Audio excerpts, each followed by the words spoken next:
A group of friends and I decided to play a game of capture the flag at a nearby park that was close to a forest.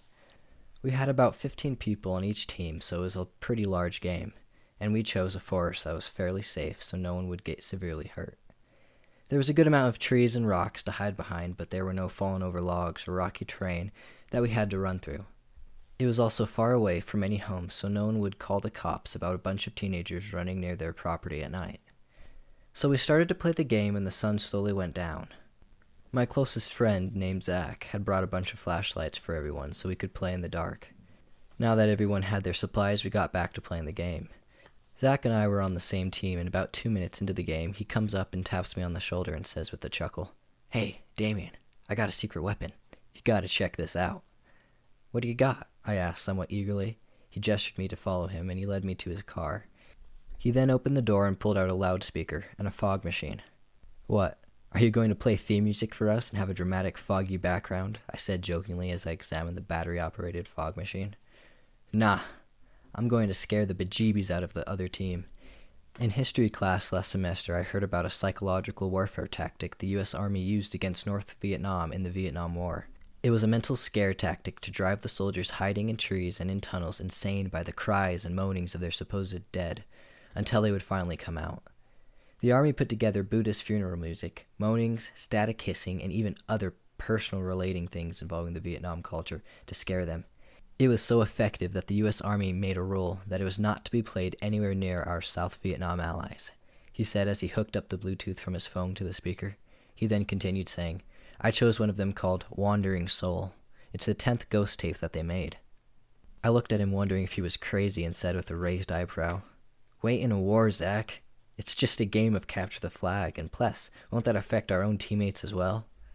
"One step ahead of you, Damien. I bought a bunch of earplugs for us right before coming here," he said as he pulled out a plastic container filled with bright orange earplugs meant for a shooting range.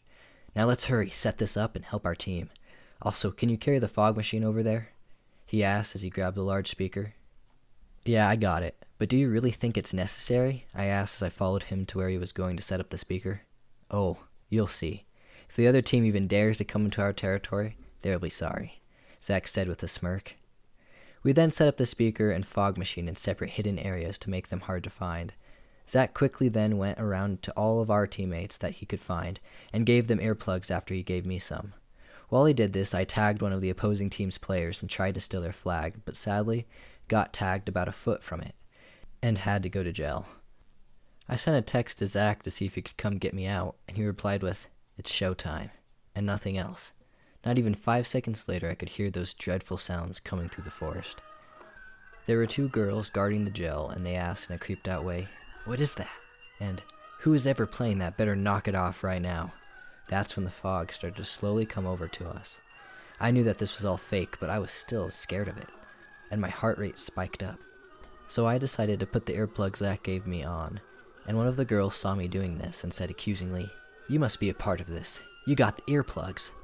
She then came over with her friend and told me to tell whoever turned the sound on to turn it off. And so I sent Zach a text, but he didn't respond to me.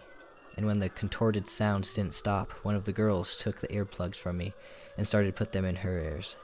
That's when her friend said, "What makes you think that you get to have them?" And this led to an argument.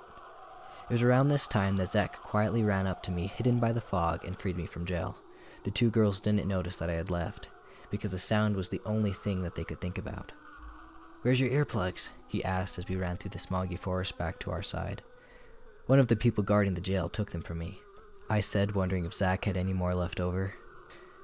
"Well, I just gave my last pair to Charlie. You're gonna have to tough it out. Sorry, man," he said as we got back to where our flag was standing.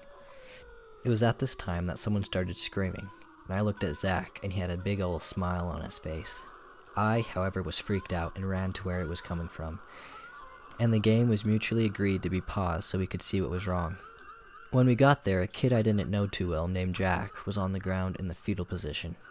He was covered in dirt, and when I looked more closely I could see that it looked like something had dragged him across the ground, because the pine needles had all been gathered up by his body. It was at this time that Zach showed up, and we got there, everyone was demanding for whoever was playing the sound to turn it off. Zach looked at Jack laying on the ground and saw the drag marks, and he was sort of freaked out.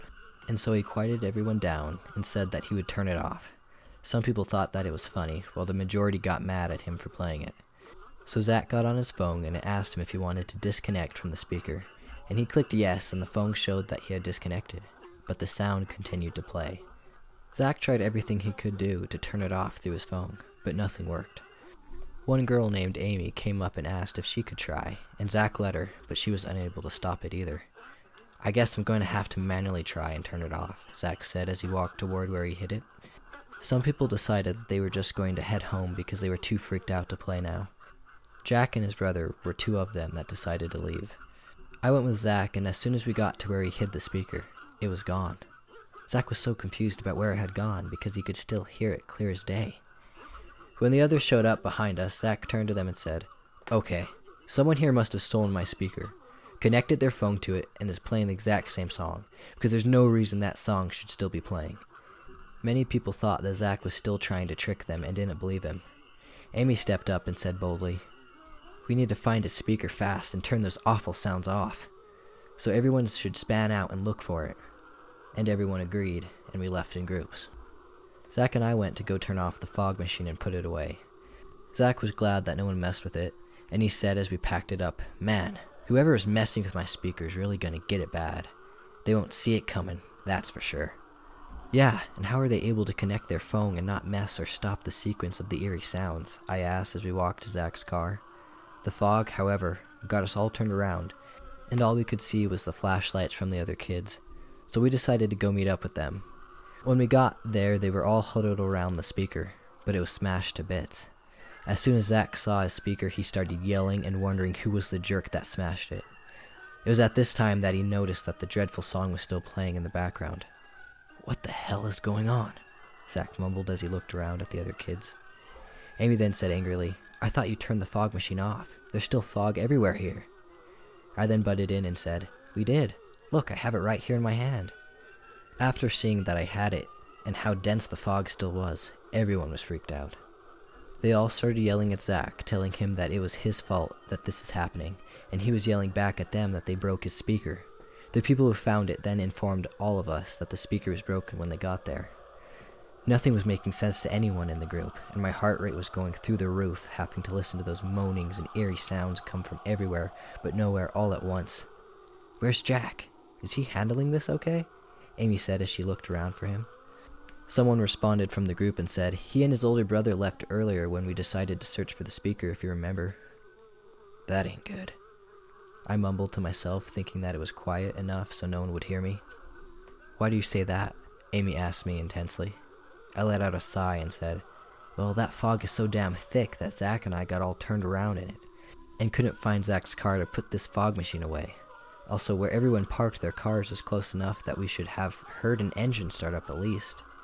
I explained as I set the fog machine on the ground. After saying this, I gazed around and everyone was freaked out of their mind. Some girls and even guys started to cry out of fear. Someone in the group screamed and we all turned to see what was wrong, and then we were all looking off into the distance where we saw a black, shadowy figure that had a pale white face that moved supernaturally in our direction. The girl's screams only became louder as the thing came up and grabbed her by the legs and started dragging her. We were all stunned and I jumped up and tried to grab her hands, but as soon as I got close enough to her, she was pulled into an underground hole that was sealed up behind her. The last thing I saw was her petrified face and outstretched hand until the dirt covered her up. I didn't know what to think, and my mind was going crazy, and it was like I was in a nightmare that I could not wake up from. Now nearly everyone in the group was freaking out, and the music stirred around in our heads, driving us insane. I could not imagine what the Vietnam soldiers went through when they were listening to this in the jungle. "Damien, look behind you," Zach said, quivering down his spine. I looked, and there before me were more shadow figures, and their silhouettes looked like they were soldiers. I instinctively ran from them, as did everyone else, and we tried to run to where we thought we parked the cars, and every step seemed like we were stepping in mud on a jungle floor, and our shoes were soaking wet. I saw Zach's cars out for him ahead of me, and I yelled at everyone to follow me, and they all did as one stampede. The sound seems to grow louder and ever so intense. The whole forest scenery around us changed into a jungle with vines hanging down and large roots popping out of the ground. I didn't stop until I made it to the car and barely saw the road to leave on through the fog. This whole time, screams could be heard as well as choppers and gunshots. It was like we got caught in a war.